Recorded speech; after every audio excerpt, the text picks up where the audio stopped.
बच्चों, आज हम लोग 11th क्लास की फिजिक्स में तरलों के यांत्रिक गुण का लेक्चर नंबर 2 पढ़ने जा रहे हैं। और आज हम लोग पढ़ेंगे द्रव दाब के बारे में, यानी लिक्विड प्रेशर क्या होता है और किसी द्रव स्तंभ के कारण कितना दाब होता है। आज हम लोग ये ज्ञात करेंगे और साथ में द्रव दाब के कुछ नियम हैं उनको भी जानना है। मोस्ट इंपॉर्टेंट टॉपिक है ये 11th क्लास के हिसाब से, इसको ध्यान से समझना है।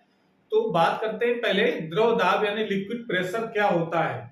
तो इस दाब का जो आभास है तब होता है जब हम किसी द्रव को बर्तन में भरते हैं, और बर्तन पे जब भरा जाता है, मान लेते हैं जैसे किसी बीकर में या कोई भी बर्तन आप लेकर के उसमें अगर द्रव को भरें, ये सब द्रव भरा हुआ है, यहाँ कोई भी द्रव ले सकते हैं। यहाँ अगर हम द्रव को भर देते हैं तो ये द्रव जिन परमाणुओं या कणों से मिलकर के बना है उनके बीच एक आकर्षण बल कार्य करता है, जिसको हम कहते हैं अंतरा अणुक बल। ये द्रव के अणुओं के बीच एक बल कार्य करता है, उसका कहते हैं हम लोग अंतरा अणुक बल कहा जाता है। उस बल के कारण ये जो अणु है, ऐसा नहीं कि यह स्थिर अवस्था में रहते हैं, हमेशा अनियमित गति करते रहते हैं द्रव के अंदर, लेकिन गति तो करते हैं लेकिन ये बाहर नहीं जा पाते हैं द्रव की सतह को छोड़ करके, क्योंकि उनको अंतराणु बल अपनी तरफ आकर्षित करे रहता है। लेकिन जब ये गति करते हैं तो बार बार ये दीवारों से टकराते भी हैं। जब दीवारों से टकराएंगे तो उनका जो वेग है वो बदल जाएगा। जैसे टक्कर यहाँ पर हुई तो वेग अब इस डायरेक्शन में है, जब टकराएगा तो उसकी डायरेक्शन वेग की बदल जाएगी। तो वेग जब बदलेगा इसका मतलब संवेग बदलेगा, और संवेग जब बदलता है तो संवेग परिवर्तन की दर जो होती है उसको हम लोग बल कहते हैं। यानी सिंपली भाषा में कह सकते हैं कि जब किसी बर्तन में द्रव को भरा जाता है तो द्रव बर्तन की दीवारों पर एक बल आरोपित करते हैं, इसके कारण अणुओं के संवेग परिवर्तन के कारण, और उस बल का मान एकांक क्षेत्रफल में निकाला जाए तो वो दाब के बराबर होता है। दाब की परिभाषा हम लोग पिछले लेक्चर पढ़ चुके हैं कि एकांक क्षेत्रफल पर लगने वाले बल को दाब कहते हैं। जब बल लग रहा है इस डायरेक्शन में, या दीवार इस तरफ है इधर लगेगा बल, या इस तरफ है दीवार इसकी बल इस तरफ बल लगेगा, तो एकांक क्षेत्रफल पर कितना बल लग रहा है वो कहलाता है दाब। तो जो बर्तन की जो दीवारें हैं उस पर एकांक क्षेत्रफल पर लगने वाले इस बल को हम लोग द्रव दाब कहते हैं। तो द्रव दाब जरूरी नहीं कि दीवारों पर ही लगे, इसके अंदर भी द्रव का दाब होता है। इसमें कहीं पर कैसे निकाला जाएगा ये हम लोग अभी समझेंगे। तो अभी द्रव दाब की परिभाषा लिखनी हो तो क्या लिखेंगे, जब किसी बर्तन में द्रव को भरा जाता है तो द्रव बर्तन की दीवारों पर एक बल आरोपित करता है। दीवारों के एकांक क्षेत्रफल पर लगने वाले इस बल को दाब कहते हैं, द्रव दाब कहा जाता है, उसको लिक्विड प्रेशर कहते हैं। कितना प्रेशर होता है इसको कैलकुलेट करना है, बात समझ में आ रहा है। तो इसका मतलब है कि अगर द्रव दाब का सूत्र लिखना है तो दाब P बराबर क्या लिखा जाएगा, F/A। कितना दीवार का एरिया है और कितना बल लगा हुआ है तो वहां से प्रेशर का मान निकल आएगा। यहां से अगर बल निकालना हो, प्रेशर पता हो तो क्या करना पड़ेगा, P/A। यानी अगर दाब पता है और किस जगह दाब लग रहा है उसका एरिया पता है तो उस जगह लगने वाले बल का मान ज्ञात कर सकते हैं। बात समझ रहे हैं कि नहीं, मतलब इसका जहां पर एरिया ज्यादा होगा वहां पर दाब का मान कम होता है, और जहां पर एरिया ज्यादा होता है, जहां पर एरिया का मान कम होता है वहां दाब अधिक होता है, यानी एरिया के इनवर्सली प्रोपोर्शनल होता है। और इसका सीधा सीधा हम लोग दैनिक जीवन में यूज भी देखते हैं कि जब किसी कीली को दीवार पर गाड़ना होता है तो कीली को नुकीला बना लेते हैं, क्योंकि उसका एरिया कम हो जाए। तो जब हथौड़े से हम फोर्स लगाएंगे तो दाब अधिक लगेगा एरिया कम होने के कारण, ठीक है ना, इस कारण से। और जहां पर दाब की कम जरूरत होती है वहां पर एरिया को बढ़ा लेते हैं। जैसे अगर जमीन पर हम दोनों पैरों पर खड़े हों तो हमको कम थकान महसूस होती है, क्योंकि दोनों पैरों का एरिया ज्यादा होता है तो दाब कम लगता है। और जब एक पैर पर खड़े होते हैं तो एक पैर का एरिया कम हो जाता है तो दाब ज्यादा लगता है। तो इस कारण से कह सकते हैं कि जहां आवश्यकता के हिसाब से हम दाब को कम ज्यादा कर लेते हैं, एरिया को कम ज्यादा करके, ठीक है। तो जरा आगे टॉपिक हमारा है कि द्रव स्तंभ के कारण कितना दाब होगा वो हमको ज्ञात करना है। तो अगले दिन लगाइए, द्रव स्तंभ के कारण दाब। द्रव स्तंभ के कारण दाब का मतलब होता है कि द्रव के अंदर किसी बिंदु पर दाब का मान कितना होगा, ये हम लोग कैसे निकालेंगे।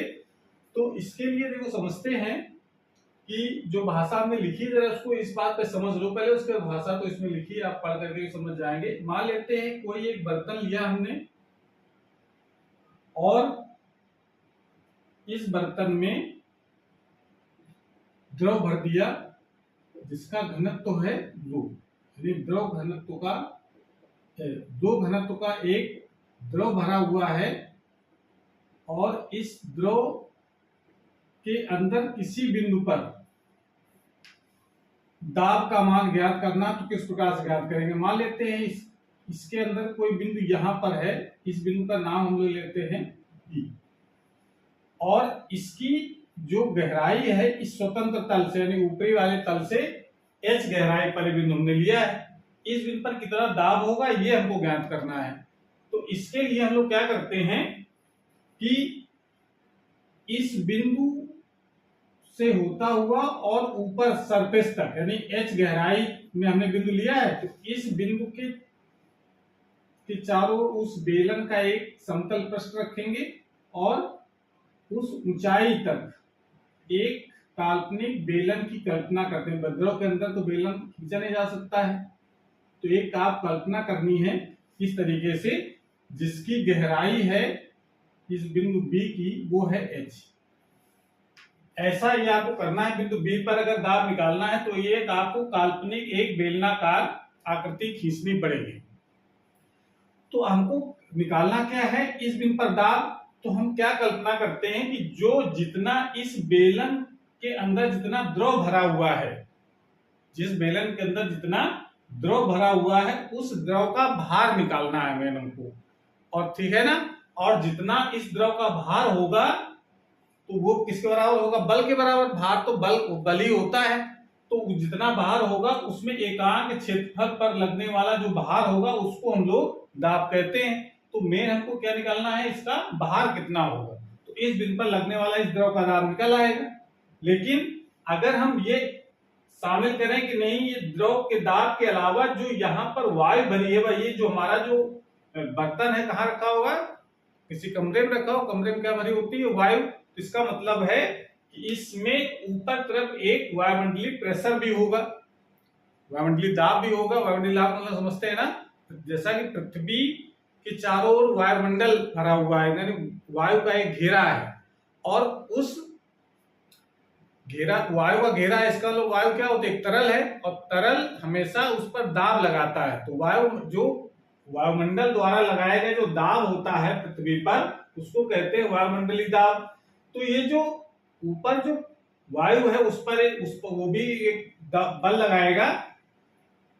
तो ये यहाँ पर कितना बल लगेगा वो अगर पहले से मान रखा है कि इस पर लगने वाला जो प्रेशर है, वायुमंडलीय जो दाब है, वो अगर हम मान लेते हैं PA है, एटमॉस्फेरिक प्रेशर, तो इस पर कितना बल लगेगा ये कैलकुलेट करना है। तो इसका एरिया हमने माना है इस वाले का A। तो जब यहाँ पर जब बल लग रहा, दाब लग रहा है PA मतलब एटमॉस्फेरिक प्रेशर है इतना, और इंटू A कर दे, तो हम लोग पता है ना होता है P = F/A। तो यहां से अगर F निकालना तो क्या निकालते हैं, P into area, pressure into area. तो प्रेशर कितना है भाई, यहाँ पर वो द्रव तो है, तो द्रव का तो कोई प्रेशर नहीं होगा, वायु का प्रेशर है, इसको वायुमंडलीय प्रेशर कह रहे हैं। तो इसका मतलब वायुमंडलीय जो दाब है PA इंटू एरिया, इतना एरिया जो इस बेलन का जो कल्पित बेलन है उसका एरिया कितना है, तो वो इतना दाब लगेगा। और नीचे की तरफ से द्रव का दाब भी लगाएगा ऊपर की ओर। तो यहाँ पर दाब अगर हमने मान रखा है बिंदु B पर दाब है P, तो बल कितना लगेगा, P इंटू A तो दोनों जगह सेम है, ऊपर नीचे सेम आधार के हैं, ये ऊपर नीचे सेम आधार का एक बेलन है। अब दो बल तो ये हो गए, ऊपर से नीचे की ओर और नीचे से ऊपर की ओर, और एक इस द्रव का जो भार होगा, जो कल्पित जो हमने यानी कल्पना की है जो बेलन का, उसके अंदर जितना पानी भरा होगा उसका जो भार होगा वो mg नीचे की तरफ काम करेगा और ये कहां पर काम करेगा, उसके गुरुत्व केंद्र पर। तो इस तरीके से कर सकते हैं कि अगर हमको किसी बिंदु पर दाब निकालना है तो उस बिंदु से होता हुआ ऊपर तक एक बेलनाकार आकृति की कल्पना करनी है और उस पर लगने वाले बल को देखना है, और बल कितने लगेंगे, और ये भी देखने से पता चल रहा है कि ये कोई जो द्रव स्तंभ माना है ये कोई चल तो रहा नहीं, स्थिर अवस्था में। इसका मतलब है कि जो भी बल लगे हुए हैं सब कैसे हैं, उनका जो नेट बल है वो 0 है। यानी उसका ये कह सकते हैं कि द्रव जो हमारा साम्य अवस्था में है, रुका हुआ है, इसको गति नहीं, इसका मतलब जो बलों का जो कुल योग है वो 0 होगा। तो इतनी बात को हमने जरा पहले इसमें लिख रखा है, एग्जाम में आपको कितना लिखना है वो जरा समझना है। तो हमने क्या माना है, माना द्रव रो घनत्व का एक द्रव किसी बर्तन में भरा हुआ है, द्रव के स्वतंत्र तल से h गहराई पर एक बिंदु B है, गहराई है h, बिंदु B ले लिया, जहां दाब P ज्ञात करना है। यानी आप बिंदु B पर कितना दाब है, यानी P जो लिखा है वो ज्ञात करना है। इसके लिए द्रव के अंदर A अनुप्रस्थ परिच्छेद तथा h ऊंचाई का एक काल्पनिक बेलनाकार स्तंभ खींचते हैं। यानी ये कॉलम हमने खींच दिया, एक बेलनाकार h ऊंचाई का और a अनुप्रस्थ परिच्छेद का। अब यदि अगर द्रव के स्वतंत्र तल पर वायुमंडलीय दाब ये है, यानी जो वायुमंडल का जो प्रेशर है वो तो सब जगह रहेगा, द्रव के अंदर भी रहेगा, द्रव के बाहर रहेगा।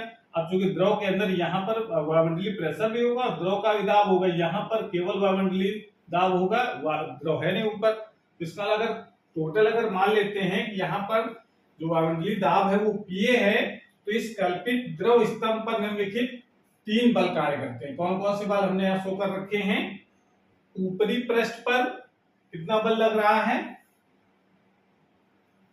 ऊपरी पृष्ठ पर बल कितना लगेगा, ऊपर P इंटू A, नीचे Q, ये एक बल हो गया जो यहां सो रहा है चित्र में, Pa इंटू A। ऊपरी पृष्ठ पर बल Pa नीचे की ओर। दूसरा बल कौन सा लग रहा है, नीचे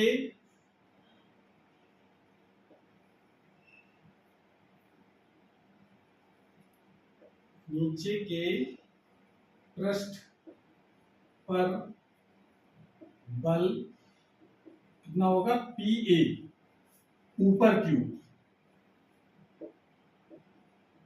Q, ये इसको ऊपर तरफ दाब लगाएगा। तीसरा बल कौन सा लग रहा है, कल्पित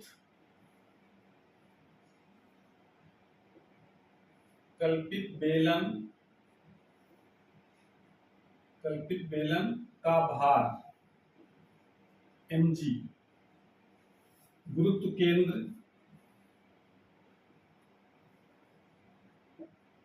G पर नीचे की एक जी नीचे तरफ काम कर रहा है mg, उसका भार है, कल्पित बेलन का जो भार होगा, बेलन भार मतलब उस बेलन में जितना द्रव भरा हुआ उसका भार, mg गुरुत्व केंद्र G पर नीचे की ओर काम करेगा। तो इसका अब इसके अलावा कोई बल कार्य कर रहे हैं, 3 बल कार्य कर रहे हैं। अब 3 बल कार्य कर रहे हैं, लेकिन यहाँ क्या लिख सकते हैं, तीनों बलों के कारण जो हमारा जो कल्पित बेलन है वो कैसा है, साम्य अवस्था में है। क्योंकि कल्पित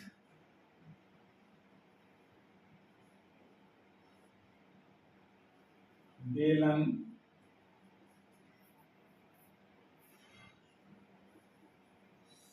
साम्यावस्था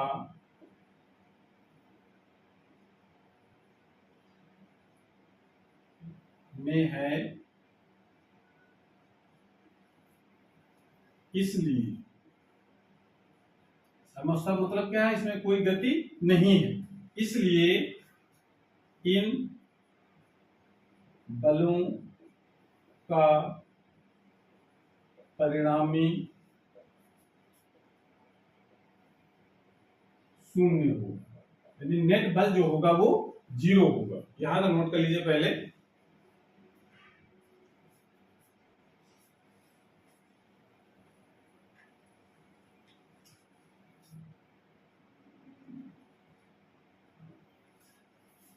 कौन कौन से 3 बल है निकाल परिणाम जरूर करना है। तो पहले नीचे तरफ लगने वाले बल देखो, पी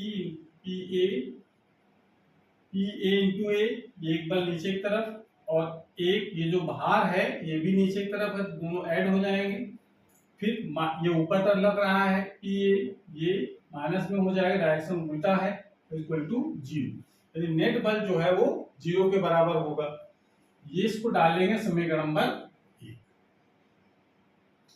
अब प्रश्न ये उठता है कि ये जो कल्पित बेलन है उसके अंदर जो द्रव भरा हुआ है उसका भार कितना होगा, ये हमको ज्ञात करना है। तो भार ज्ञात करने के क्या निकालना है, इसका द्रव्यमान। तो आपको यहां लिखना है कल्पित बेलन के द्रव का द्रव्यमान कितना होगा। द्रव्यमान कैसे निकाला जाए, द्रव्यमान बराबर क्या होता है, आयतन गुणित घनत्व। ये सूत्र हम लोग पढ़ चुके हैं। तो आयतन इसका कितना होगा बेलन का, तो आयतन v और घनत्व इसका है रो। द्रव का जो घनत्व तो पहले हमने रो मान रखा है। तो m इक्वल टू ये आयतन कितना होगा, बेलन का आयतन क्या होता है pi r square h. Pi r square जगह सीधे सीधे हम a लिख सकते हैं क्योंकि एरिया हमने कितना माना है a। तो a into H, pi r square into H और इंटू ये रो पहले से है यहाँ पर। तो m का मान इतना हो गया कि ये जरा m की वैल्यू यानी जो कल्पित बेलन है उसके अंदर जो जितना भी द्रव है उसका द्रव्यमान होगा a h इंटू रो। समझ में आ रही। इस तरह m की वैल्यू समीकरण नंबर 1 में रख दो। m का मान समीकरण 1 में रखने पर तो P A capital A, P A ये एटमॉस्फेरिक प्रेशर है, ए है उसका एरिया जो कल्पित बेलन है उसका समतल पृष्ठ का क्षेत्रफल है, प्लस m की वैल्यू है a h रो और g minus P A equal to 0। यहाँ तो वो a से a कैंसिल हो जाएगा, बचेगा हमारे पास P a plus h rho g minus P. P equal to कितना हो जाएगा, equal to 0। P equal to उधर ले जाएंगे तो प्लस का हो गया, तो बचेगा अंदर P equal to P a plus h rho g. इतना दाब होगा इस बिंदु बी पर। आप जरा ध्यान दो, यहाँ पर अगर हम वायुमंडलीय प्रेशर का 0 मान लेंगे तो दाब कितना हो जाएगा, यहां से यहां तक का दाबांतर कितना आएगा, एच रो जी। एक्चुअल में ये जो सूत्र निकल करके आया वो बिंदु बी पर दाब है। बिंदु बी पर दाब कितना होगा, इतना जो द्रव स्तंभ है उसका दाब तो होगा ही और साथ में वायुमंडलीय प्रेशर तो वहां पर भी होगा। तो वायुमंडलीय प्रेशर को ऐड कर देंगे तो कुल बिंदु बी पर दाब आ जाएगा। लेकिन अगर केवल द्रव स्तंभ का दाब निकालना है, द्रव का दाब ही केवल निकालना है तो केवल एच रो जी आएगा, वहां पी ए 0 कर देंगे। समझ आ रहा है। इसका मतलब अगर हम इसको पक्षांतर करके P माइनस पी ए लिखेंगे, यानी अगर हम उस बिंदु पर बिंदु बी पर अगर हम वायुमंडलीय दाब को घटा देते हैं तो क्या बच जाएगा, एच रो जी। इस जो P माइनस पी ए को गेज दाब कहते हैं। ये जो P माइनस पी ए है नहीं कितना, केवल जो द्रव स्तंभ का दाब है केवल वो कहलाता है उसका दाब गेज। अर्थात जो गेज दाब का जो सूत्र होगा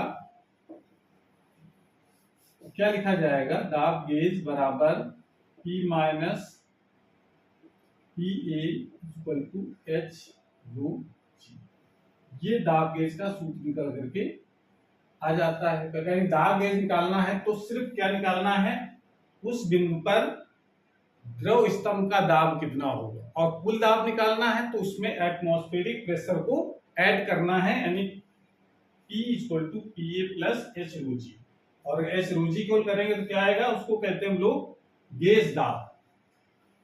तो इस तरीके से हम ये निकाल सकते हैं द्रव के अंदर किसी बिंदु पर दाब का मान कितना होगा।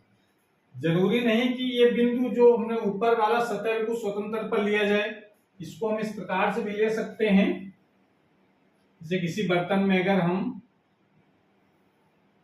द्रव को भरें और कहा जाए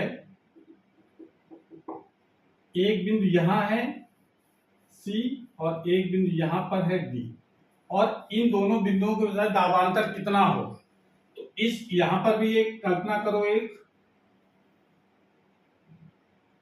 इस बिंदु पर अगर दाब हमारे P1 है, इस बिंदु पर दाब है P2, तो जो अंतर आएगा वो कितना लिखा जाएगा, यहां पर ये ध्यान देना, यहां लिखा जाएगा P2 minus P1 is equal to H2G।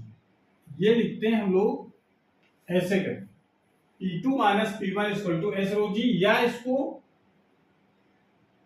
Delta P is equal to H2G के बराबर भी लिखा जा सकता है। यानी H2G क्या होता है, दाबांतर होता है दो बिंदुओं के, स्वतंत्र तल, यहां पर स्वतंत्र तल और बिंदु B के बीच का दाबांतर कितना है, H2G। अगर कोई द्रव के अंदर है, दो बिंदु अगर लिए होते अगर, और फिर कहा जाता है कि दाब का मान बताओ कितना होगा, तो भी आपको इस तरीके से ही करना है। सिर्फ अंतर यहाँ क्या आ जाएगा, यहाँ पर P1 की जगह आपको P1 लिख देना है, और जहां P लिखा था वहां पर P2 लिख देना है, बाकी सेम डेरिवेशन आपको इस तरीके से करना है। बात समझ आ रहा है? तो इस तरीके से समझ सकते हैं कि द्रव के अंदर किसी बिंदु पर जो दाब होता है उसका कुल मान आपको ध्यान रखना है, P बराबर PA प्लस H2G, या गेज दाब याद रखना है तो P माइनस PA करना है, वो H2G बराबर होगा। नहीं, गेज दाब मतलब होता है वायु, केवल वायु स्तंभ द्वारा किसी बिंदु पर कितना दाब लग रहा है वो कहलाता है उसका गेज दाब। इस तरीके से ये तो उसका फार्मूला निकाल लिया। अब जरा द्रव दाब में कुछ नियम है कि ये द्रव का जो दाब है वो गहराई के अनुसार या घनत्व के अनुसार या क्षैतिज बिंदुओं पर किस तरीके से बदलता है, इसको जरा, ये नियम कुछ बनाए गए हैं, इसको याद करना है, तो इसको नोट कर लीजिए। पहले फिर द्रव दाब के नियम लोग सीखते हैं।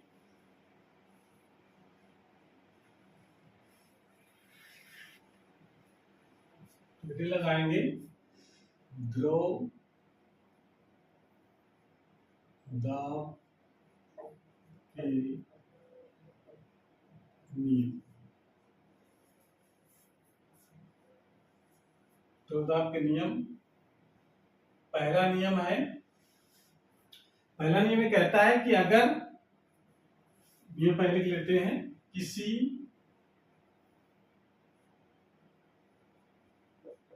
द्रव के अंदर, किसी द्रव के अंदर क्षैतिज तल पर, क्षैतिज तल पर स्थित सभी बिंदुओं पर दाब समान होता है।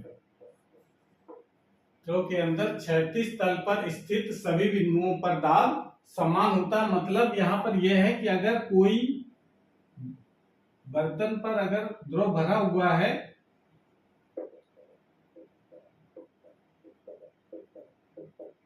तो उस बर्तन में अगर कोई एक क्षैतिज लाइन खींच दो, इस बिंदु पर, इस क्षैतिज लाइन पर जितने भी पॉइंट होंगे सब जगह दाब का मान बराबर होता है। यानी क्षैतिज बिंदुओं पर यहाँ यहाँ यहाँ यहाँ अगर क्षैतिज तल है अगर, तो सभी बिंदुओं पर द्रव का जो दाब होता है वो समान होता है। यहां पर अगर होगा क्षैतिज तल तो यहां पर दाब का मान समान होगा,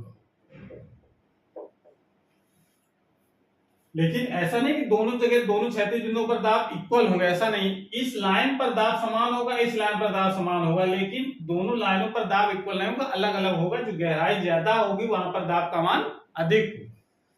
तो ये पहला पॉइंट ये हो गया कि द्रव के अंदर क्षैतिज तल पर स्थित सभी बिंदुओं पर दाब समान होता है। इसको प्रूव भी कर सकते हैं, अगर प्रूव करना चाहें तो। जैसे प्रूव करने के लिए आपको, जैसे हम लोगों ने गहराई पर द्रव का दाब निकाला, अगर क्षैतिज तल पर निकालें तो कैसे निकाला जाएगा। मान लेते हैं इस बर्तन पर द्रव भर दिया हमने, और दो बिंदु बिल्कुल 36 लाइन पर ले लिए हमने, ये दो बिंदु, और इस बिंदु से होकर जाने वाला एक बेलन की कल्पना करनी है। तो इस बिंदु पर जो बल लगेगा कितना लगेगा इस तरफ, अगर दाब हम मान लेते हैं यहाँ P1 है, यहाँ पर दाब है P2, तो दाब जब P2 होगा तो बल कितना होगा P1A, एरिया इसका ए माने, यहाँ पर दाब कितना होगा, दाब तो P2 होगा, बल कितना होगा P2A। अब ये चूंकि ये भी देखो बर्तन में भरा हुआ द्रव है, इसका मतलब चल नहीं रहा है, स्थिर अवस्था में है, यानी ये साम्य अवस्था में होगा बेलन, और साम्य अवस्था में बेलन होगा तो P1A इक्वल टू P2A, और यानी नेट जो बल होगा वो शून्य आएगा, यानी दोनों बल इक्वल होंगे, तभी तो ये इसका परिणामी 0 है। A से A कैंसिल, तो P1 बराबर P2। इसका मतलब ये कह सकते हैं कि 36 तल पर जितने भी बिंदु होंगे उस सब बिंदुओं पर दाब का मान समान होगा। और समझ में आ रहा है?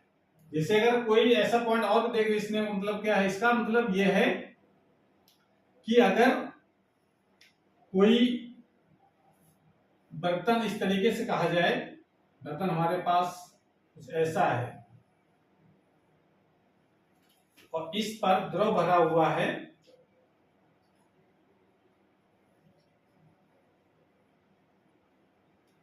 H गहराई तक द्रव भरा है। अगर बर्तन का आकार थोड़ा चेंज कर दें, मतलब ये समझो कि इस तरीके से बर्तन अगर हमारे पास हो जाए,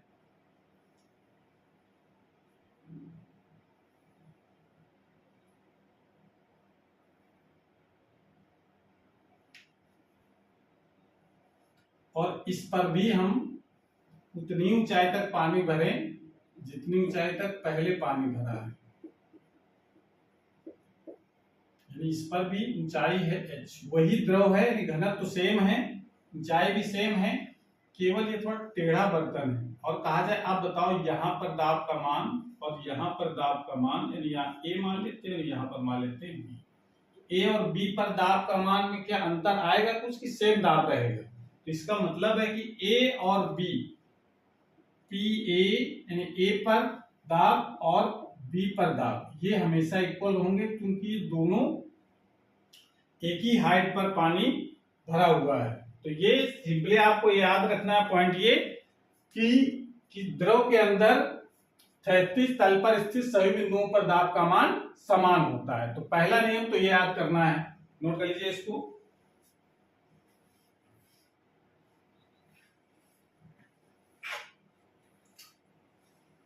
दूसरा नियम कहता है कि द्रव में डूबे किसी ठोस के सभी तलों पर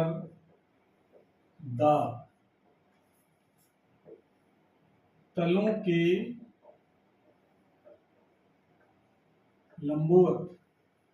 तलों के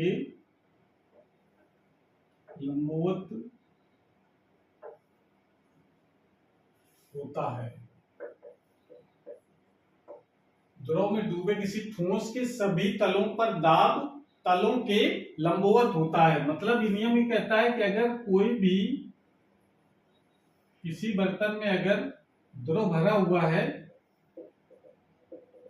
और इस द्रव में अगर कोई ठोस डुबाते हैं, यानी मान लेते हैं कोई इस तरीके टुकड़ा अगर हमने इस पर डुबाया है,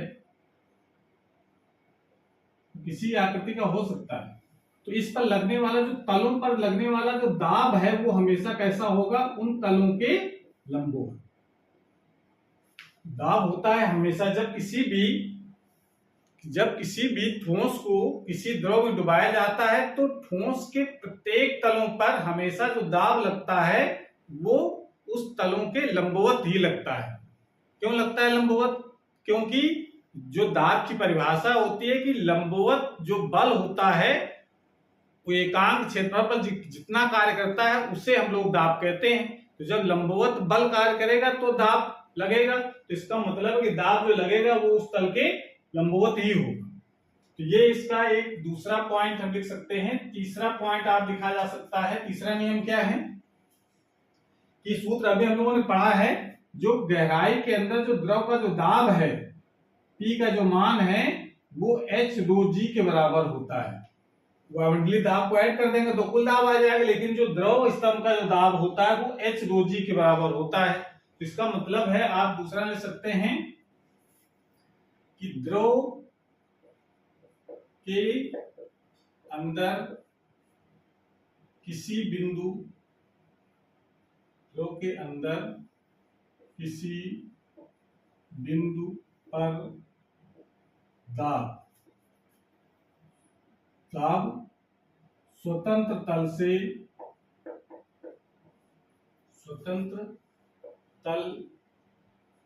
से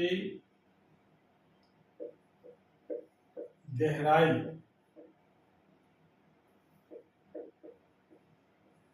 द्रव के अंदर किसी बिंदु पर दाब स्वतंत्र तल से गहराई के अनुक्रमानुपाती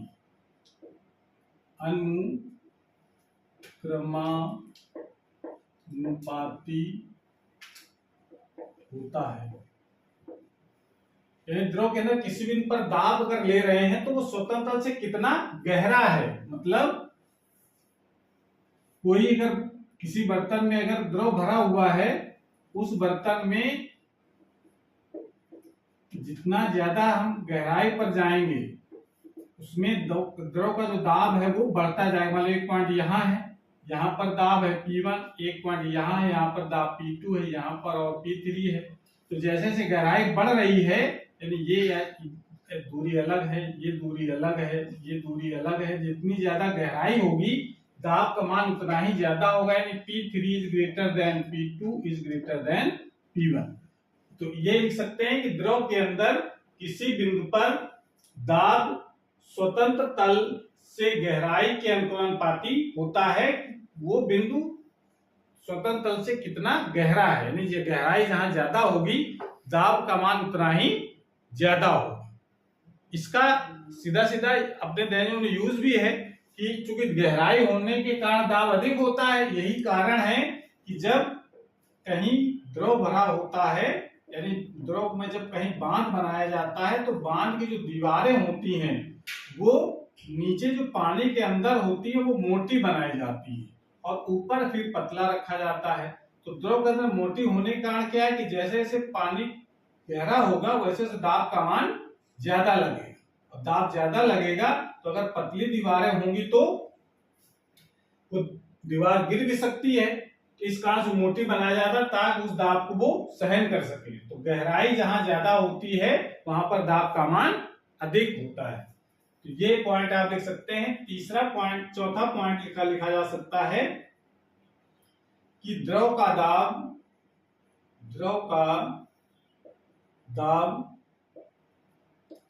द्रव के घनत्व के अनुक्रमानुपाती होता है। द्रव का दाब है वो द्रव के घनत्व के अनुपाती होता है। मतलब यह है कि जैसे अगर किसी बर्तन में अगर द्रव भरा हुआ है,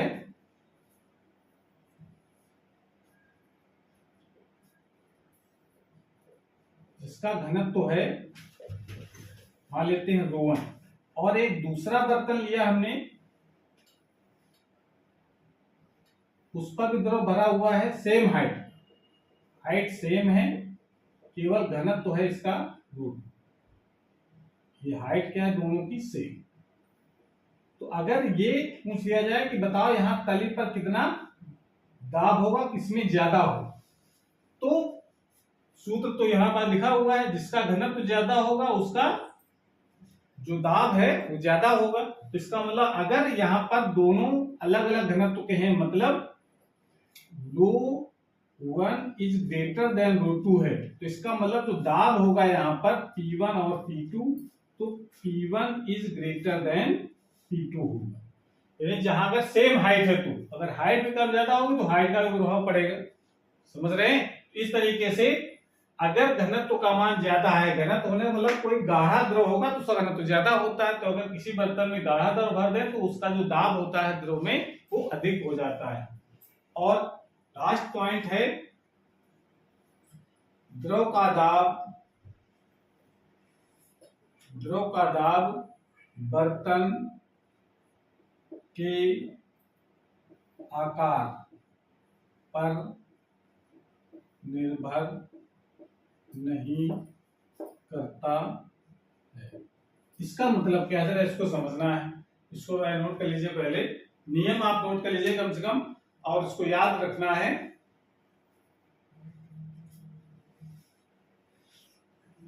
इस लास्ट नियम का मतलब क्या होता है, जैसे अगर ये कहें कि कोई बर्तन हमारे पास है, उसका आकार इस तरीके का है, एक बर्तन हमारे इस आकार का है, एक बर्तन इस आकार का है, एक बर्तन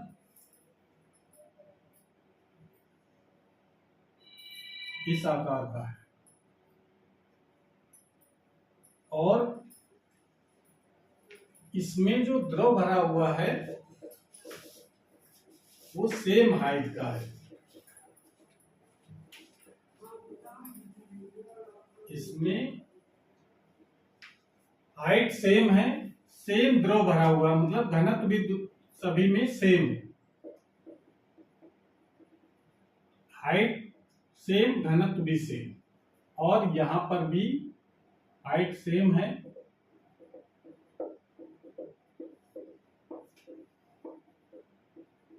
लेकिन जो द्रव का जो तल है वो सेम हाइट पर है।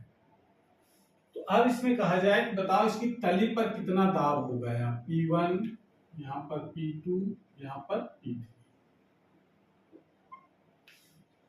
कौन सा दाब का मान ज्यादा होगा, किस बर्तन में दाब अधिक होगा। शर्त क्या है, दोनों में सेम घनत्व है, द्रव का सेम घनत्व और सेम हाइट है, और फिर कहा जाए दाब का मान बताओ किसमें अधिक होगा। तो देखने से तो लग रहा है कि जहां पर भार ज्यादा होगा दाब वहां पर अधिक होगा, पर ऐसा नहीं है भाई। यहाँ पर देखो पानी हो सकता है इसमें ज्यादा भरा हो, इसमें कम भरा हो, इसमें और कम भरा हो, लेकिन ऐसा नहीं है। जो सूत्र हम लोगों ने दाब का जो पढ़ा है P = H ρg, इस सूत्र में कहीं क्षेत्रफल का जिक्र नहीं है, क्षेत्रफल से कोई लेना देना नहीं है।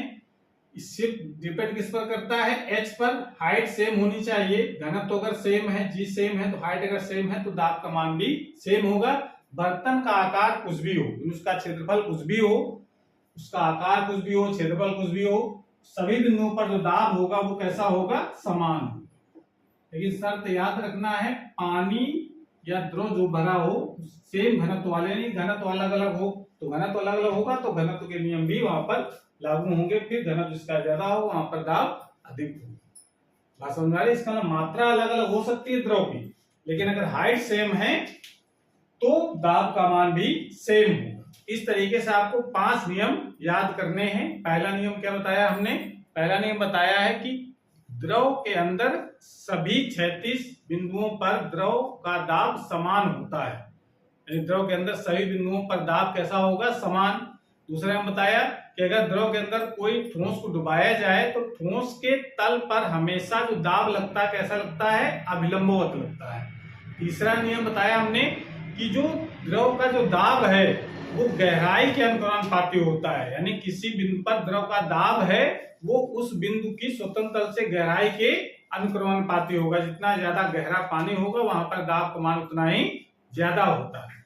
यही कॉन्सेप्ट को लेकर के जब कोई गोताखोर किसी समुद्र में कूदता है तो वो एक विशेष प्रकार का एक यूनिफॉर्म पहनकर कूदता है, ताकि जब अंदर जाए तो पानी का इतना दाब न लग पाए उसके शरीर पर, ताकि वो उसके शरीर को नुकसान पहुंचे। इसका एक विशेष प्रकार का आवरण या विशेष प्रकार का ड्रेस पहनकर जाता है, ताकि द्रव का दाब अगर बढ़े तो वो ड्रेस ही उसको बैलेंस कर ले, उसके शरीर पर उसका द्रव का दाब का प्रभाव ना पड़े। तीसरा चौथा पॉइंट बताया हमने कि द्रव का जो दाब है वो द्रव के घनत्व के अनुपाती होता है, कि द्रव का घनत्व अगर ज्यादा होगा तो दाब का मान भी ज्यादा होगा। और पांचवा पॉइंट बताया हमने कि जो द्रव का दाब है वो बर्तन के आकार, उसके क्षेत्रफल पर निर्भर नहीं करता है। हमेशा अगर हाइट अगर सेम है तो फिर द्रव का दाब भी बराबर हो।